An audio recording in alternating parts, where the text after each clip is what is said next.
বিশ্বের ঘটে যাওয়া সব ঘটনা নিয়ে নাগরিক সারা বিশ্ব সংবাদে স্বাগত। আপনাদের সঙ্গে আছি আমি আনোয়ার হোসেন। পাকিস্তান, আফগানিস্তান ও বাংলাদেশ থেকে যাওয়া সংখ্যালঘুদের জন্য বিশেষ সুবিধা ঘোষণা করেছে ভারতের কেন্দ্রীয় সরকার। তবে নাগরিকত্বের বিষয়ে এখনও অনিশ্চয়তা রয়েছে। এই সিদ্ধান্তকে কেন্দ্র করে শুরু হয়েছে রাজনৈতিক বিতর্ক।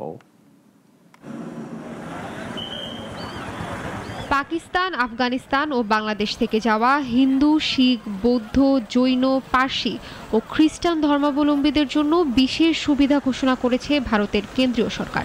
সোমবার রাতে স্বরাষ্ট্র মন্ত্রণালয়ের এক বিজ্ঞপ্তিতে জানানো হয়, বৈধ কাগজপত্র না থাকলেও এসব সংখ্যালঘুরা ভারতে থাকতে পারবেন।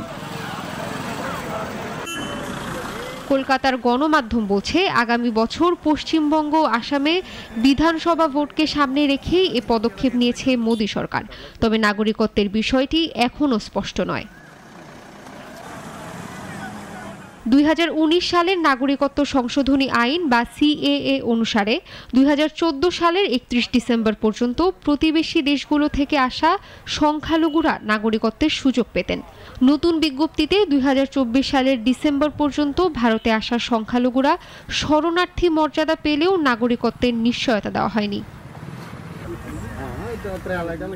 বিজ্ঞপ্তিতে স্পষ্টভাবে বলা হয়েছে, বাংলাদেশ থেকে ধর্মীয় নিপীড়নের শিকার হয়ে পালিয়ে আসা হিন্দুদের আর ফেরত পাঠানো হবে না। এতে পশ্চিমবঙ্গ ও আসামের হিন্দু জনগণের মধ্যে থাকা পুশব্যাক আতঙ্ক কিছুটা কমেছে। তবে ওয়াকিবহাল মহলের মতে, সামান্য সংশোধনের মাধ্যমে ভবিষ্যতে তাদের নাগরিকত্ব দেওয়া যেতে পারে, যদিও প্রকাশিত গ্যাজেটে সিএএ এর কোনো উল্লেখ নেই। এদিকে বিরোধী দল তৃণমূল কংগ্রেস ও কংগ্রেস অভিযোগ করছে, হিন্দু ভোট ব্যাংকে টার্গেট করে বিভেদ বাড়ানোর রাজনীতি করছে বিজেপি সরকার। বিশেষ এ সুবিধা সংখ্যালঘু শরণার্থীদের স্বস্তি দিলেও নাগরিকত্বের অনিশ্চয়তা থেকেই যাচ্ছে, যা আগামী নির্বাচনের বড় রাজনৈতিক ইস্যুতে পরিণত হওয়ার আশঙ্কা রয়েছে। ইশরাত জাহান, নাগরিক। ইউক্রেনের প্রেসিডেন্টের সাথে বৈঠকে বসতে রাজি হয়েছে রুশ প্রেসিডেন্ট। তবে আলোচনায় বসতে হলে রাশিয়ায় আসতে হবে ইউক্রেনের প্রেসিডেন্ট জেলেনস্কিকে। চীনের তিয়েনআনমেন স্কোয়ারে বিজয় দিবসের সামরিক কুচকাওয়াজে যোগ দেওয়ার পর এই মন্তব্য করেন রুশ প্রেসিডেন্ট পুতিন। বিস্তারিত জানাচ্ছেন শাশ্বতী সরকার। দীর্ঘ 3.5 বছর ধরে চলা রাশিয়া ইউক্রেন যুদ্ধ অবসানে কূটনৈতিক তৎপরতা চালাচ্ছেন মার্কিন প্রেসিডেন্ট ডোনাল্ড ট্রাম্প। এরই ধারাবাহিকতায় আলাস্কায় পুতিনের সাথে বৈঠকের পর তিনি ঘোষণা দেন, শিগগিরই দ্বিপাক্ষিক বৈঠকে বসবে দুই দেশ। এরই মাঝে রুশ প্রেসিডেন্ট ভ্লাদিমির পুতিন ঘোষণা দেন, ইউক্রেনের প্রেসিডেন্ট ভলোদিমির জেলেনস্কির সাথে বৈঠকে বসতে রাজি তিনি। পুতিন জানান, দ্বিপাক্ষিক বৈঠক করতে হলে মস্কোতে আসতে হবে জেলেনস্কিকে। বুধবার চীনের ঐতিহাসিক তিয়েনআনমেন স্কোয়ারে বিজয় দিবসের সামরিক কুচকাওয়াজ শেষে সাংবাদিকদের একথা জানান রুশ প্রেসিডেন্ট। বৈঠকে বসে ইউক্রেন যুদ্ধের সমাধান পাওয়া যাবে কিনা তা নিয়ে সন্দেহ প্রকাশ করেছেন তিনি। রুশ প্রেসিডেন্ট আরও বলেন, ইউক্রেন সমঝোতায় না আসলে লক্ষ্য পূরণে লড়াই চালিয়ে যাবে রাশিয়া। কিয়েভ বরাবরই অভিযোগ করে এসেছে, সবসময় বৈঠক এড়িয়ে যান পুতিন। এরই মধ্যে একদিকে পুতিনের এই বক্তব্য, অন্যদিকে ট্রাম্পের তৎপরতা জানান দেয় যে সামনে হয়তো বৈঠকে দেখা যাবে পুতিন জেলেনস্কিকে। শাশ্বতী সরকার, নাগরিক। উত্তর কোরিয়ার সর্বোচ্চ নেতা কিম জং উনের নিরাপত্তা নিয়ে থাকে চরম কড়াকড়ি। রাশিয়ার প্রেসিডেন্ট ভ্লাদিমির পুতিনের সঙ্গে বৈঠকের পরও তার ব্যতিক্রম হয়নি। বৈঠক শেষে কিমের ছোঁয়া সব চিহ্ন মুছে ফেলে তার কর্মীরা। ডেস্ক রিপোর্টে বিস্তারিত। নিজ দেশের বাইরের সফর খুবই বিরল কিম জং উনের জন্য। তবে সফরে গেলেও তাকে ঘিরে থাকে অস্বাভাবিক নিরাপত্তা আর গোপনীয়তার আবহ। সম্প্রতি ভ্লাদিমির পুতিনের সঙ্গে 2 ঘন্টার বৈঠক শেষে দেখা যায়, কিমের ব্যক্তিগত স্টাফরা বৈঠক কক্ষের প্রতিটি কোণা নিখুঁতভাবে পরিষ্কার করছেন। চায়ের কাপ, টেবিল, চেয়ার, কিমের হাতের ছোঁয়া পাওয়া প্রতিটি জিনিস বিশেষ যত্নে মুছে ফেলেন তারা। রাশিয়ার এক সাংবাদিক ভিডিও ফুটেজে জানান, কিম যেন কখনো এখানে ছিলেনই না, এমনভাবে পরিষ্কার করা হয় কক্ষটি।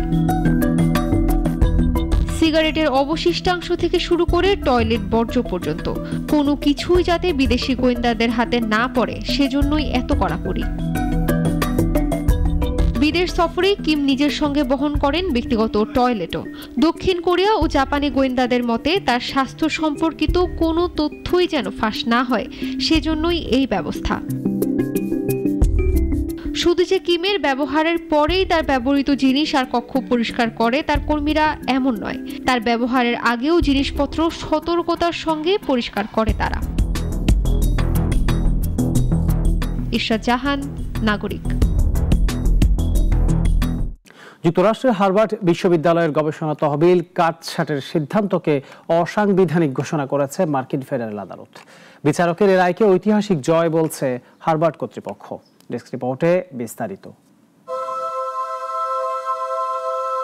ট্রাম্প প্রশাসনের সিদ্ধান্তে হার্ভার্ড বিশ্ববিদ্যালয়ের প্রায় $2 বিলিয়ন গবেষণা অনুদান বন্ধ হয়ে যাওয়ার উপক্রম হয়েছিল। তবে বোস্টন ভিত্তিক ফেডারেল জজ অ্যালিসন বারোস বুধবারের রায়ে জানান, এ পদক্ষেপ যুক্তরাষ্ট্রের সংবিধানের প্রথম সংশোধনীর পরিপন্থী। তিনি বলেন, মত প্রকাশের স্বাধীনতা দমনের অজুহাত হিসেবে বিশ্ববিদ্যালয়ের তহবিল আটকে রাখা যাবে না। তাই হার্ভার্ডের জন্য সব তহবিল আবারও উন্মুক্ত করার নির্দেশ দেন তিনি। হার্ভার্ড ক্যাম্পাসে ইহুদি বিদ্বেষের অভিযোগ থাকলেও সেটিকে ব্যবহার করে প্রশাসন বিশ্ববিদ্যালয়টির বিরুদ্ধে একপাক্ষিক আদর্শভিত্তিক আক্রমণ চালিয়েছে, এমন মন্তব্য করেন বিচারক বারোস। এ রায়ের বিরুদ্ধে আপিল করবে বলে জানিয়েছে হোয়াইট হাউস। রায়কে গুরুতর ভুল আখ্যা দিয়ে বিচারককে অ্যাক্টিভিস্ট বলেও সমালোচনা করেছে তারা। হার্ভার্ড বিশ্ববিদ্যালয়ের প্রেসিডেন্ট অ্যালান গার্বার বলেন, এই রায় হার্ভার্ডের মত প্রকাশের স্বাধীনতা ও প্রক্রিয়াগত অধিকারকে স্বীকৃতি দিয়েছে। এর আগে একই অভিযোগে কলাম্বিয়া, পেনসিলভানিয়া এবং ব্রাউন বিশ্ববিদ্যালয়ের অনুদানও বন্ধের হুমকি দিয়েছিল ট্রাম্প প্রশাসন। তবে হার্ভার্ডের মতো লড়াইয়ে যায়নি তারা। সিরাজুম মুনির শুভ, নাগরিক। চীন ও আরব দেশগুলোর মধ্যে বাণিজ্য ও সহযোগিতা দিন দিন বাড়ছে। বিশেষ করে প্রযুক্তি ও নবায়নযোগ্য জ্বালানি খাতে নতুন সম্ভাবনা দেখছেন উভয় পক্ষের নীতি নির্ধারকরা। চীনের লিংসিয়া অঞ্চলে ইউনচুয়ান শহরে শেষ হয়েছে ৭ম চীন আরব রাষ্ট্র এক্সপো। এই সময় আরব রাষ্ট্রলীগের চীন প্রতিনিধি কার্যালয়ের প্রধান রাষ্ট্রদূত আহমেদ মুস্তাফা ফাহমি হাফেজ জানান, চীন আরব অংশীদারিত্ব এখন নতুন উচ্চতায় পৌঁছেছে।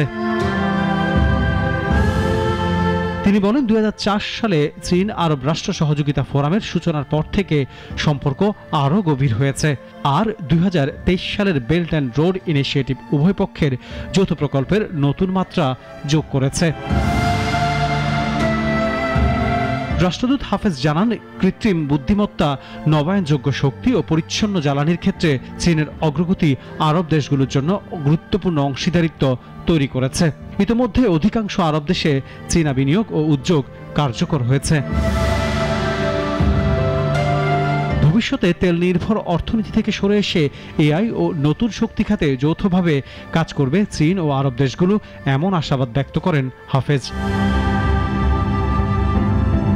চীন আরব বাণিজ্য ও কৌশলগত সহযোগিতা আগামী দিনে বিশ্ব অর্থনীতিতে বড় প্রভাব ফেলবে বলেই মনে করছেন বিশেষজ্ঞরা।